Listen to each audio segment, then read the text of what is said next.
E aí, tudo bem? Nós vamos falar então sobre algumas transformações no meio rural. Tá? Então, assim, de todos os setores aí industriais, tá? Sofreram transformações nos últimos anos, tá? Por causa da tecnologia, por causa de mudanças no estilo de vida das pessoas. Mas em todos os níveis de produção do Brasil, o que apresenta maior mudança, maior transformação é no meio rural. Tá? E as áreas elas foram modificadas, elas foram transformadas em pouco tempo. Tá? E aí o que gerou isso? Né? Qual foi os fatores que possibilitaram essa mudança tão rápida que a gente vai ver nos próximos slides? Vão ser as novas técnicas, novo perfil do trabalhador, alteração na demanda, tá? E também desafios inéditos que surgiram para quem está no campo. Tá? E a gente vai ver um pouquinho quais são esses desafios aí para quem está no campo. Tá? Segundo os dados da Embrapa, tá? O agronegócio em 2016 gerou 23% do produto interno bruto, ou seja, a importância do agronegócio dentro da economia brasileira e também o poder político que o agronegócio vai ter. Tá? E foi responsável por 46% das exportações realizadas pelo Brasil. Então, a importância do agronegócio, da agropecuária, para a política internacional, para a política econômica internacional no Brasil. Tá?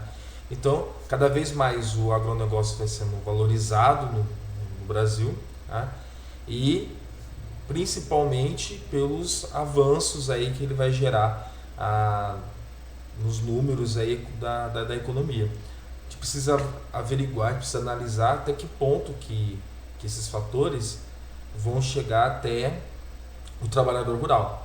Né? Então a gente vai fazer tentar fazer essa reflexão nessa aula de hoje. Tá? Então assim, junto aí com a agropecuária, nós encontramos a agricultura familiar. Tá? Então assim, o IBGE mostra que em 2017 tá? A agricultura familiar é a base econômica de 90% dos municípios brasileiros, com até 20 mil habitantes. Tá? E a agricultura familiar é responsável por abastecer tá? Os brasileiros em relação a feijão, arroz, milho, leite, trigo, porque são produtos que a comunidade, que a população brasileira precisa, demanda. O agronegócio lá do latifúndio, da grande fazenda, geralmente ele é voltado para o mercado externo, é voltado para fora. Tá? Quem traz comida para a mesa do brasileiro é a agricultura familiar. É essa que traz a comida para a mesa do brasileiro, para o prato do brasileiro. Tá? E aí, todos esses avanços aí, né, no agronegócio, até na própria agricultura familiar, vão ter um nome por trás, que é a tecnologia. Tá? A modernização do campo permitiu novas dinâmicas de trabalho, acelerou processos, multiplicou resultados, tá? E consegue alterar até a qualidade dos produtos. Tá? A Embrapa ela vai falar que entre 1975 e 2015 tá? Os avanços tecnológicos vão ser responsáveis por 59% do aumento do valor bruto da produção agrícola. Ou seja, mais da metade da demanda por causa dessa nova demanda, por causa da tecnologia. Então, assim, a tecnologia chegou no campo e a tecnologia altera as relações no campo. Tá? Nesse primeiro momento, até então, a gente está vendo as partes positivas aí, né, dessa tecnologia. Então, assim, o campo vai investir, né, em muita pesquisa. Tá? Então, vai ter toda uma rede de pesquisa, uma rede de ciência voltado para atender a demanda do campo. Tá? Então, tem muito investimento na ciência que parte do agronegócio. Tá? Essa quase dependência que na atualidade os grandes proprietários têm com a tecnologia, eles investem muito em tecnologia.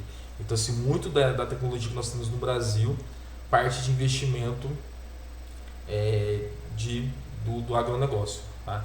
E aí a população rural ela vai passar por uma transformação também. Tá? Nos últimos anos tem diminuído, tá, por causa do êxodo rural, em muito número de pessoas que vivem no campo. Isso por causa do maquinário que chegou e substituiu muita mão de obra, e aí as pessoas acabam saindo do campo para ir para a cidade. Fatores de educacionais até, muitas pessoas não querem trabalhar no campo, querem fazer uma faculdade, né, e acaba saindo.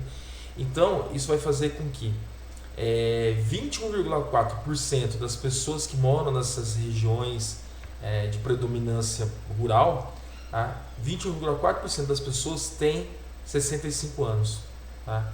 A porcentagem era de 17,5% em 2006. Então o que a gente percebe? As pessoas que trabalham no campo estão envelhecendo. Tá?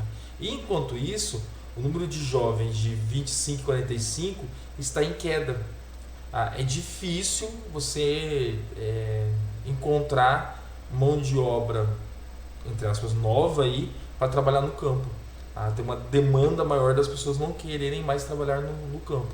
E aí vários fatores vão contribuir para que isso aconteceu, né? que isso tivesse acontecido. Tá? Então a gente vai tentar ver aqui. Então, assim, rural e urbano hoje estão muito próximos. Tá?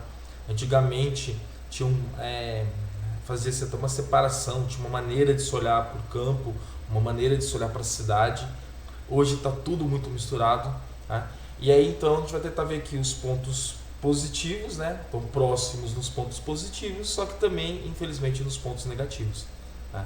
Então, assim como na imagem de cima, a gente vê ali uma plantação e toda uma tecnologia para dar base, para dar sustento para aquela propriedade. Aí no caso, essa imagem eu peguei na internet, o pessoal que desenvolve softwares que ajudam a melhorar a produção e tudo mais, tá? E embaixo aí o problema do Brasil que está aí há 520 anos no Brasil, a luta por terra no Brasil. Tá? Então assim, a tecnologia chega, aprimora, modifica, só que alguns problemas nossos eles são permanentes. A luta pela terra é talvez aí o mais recorrente no campo. Tá? E aí então, o que vai fazer então essas mudanças, né? Essa redução de pessoas trabalharem no campo ou quererem ficar no campo, tá? O papel da educação rural, né? Então assim, com um acesso à educação, as pessoas acabam ampliando o campo de visão, e aí muitos não querem reproduzir a vida que a família leva. Cria-se até a necessidade de conhecer novas coisas, de ter novas profissões. Tá? Então tem um papel muito da educação nesse sentido. Tá? E aí eu não vou fazer julgamento de valor, se é bom ou se é ruim. Tá? Depois, o desemprego. Tá? E aí essa tecnologia que até então nós vimos o ponto positivo dela, ela gerou muito desemprego. Que agora uma máquina ela substitui vários trabalhadores. Tá? E o Brasil ele já tem décadas de um processo de êxodo rural. As pessoas estão deixando o campo para mudar na cidade. Eu vou até voltar aqui o slide que eu acabei não comentando. Deixa eu ver aqui. Tá? Aqui tem uma construção abandonada, né? E eu falo com vocês do interior do estado de São Paulo.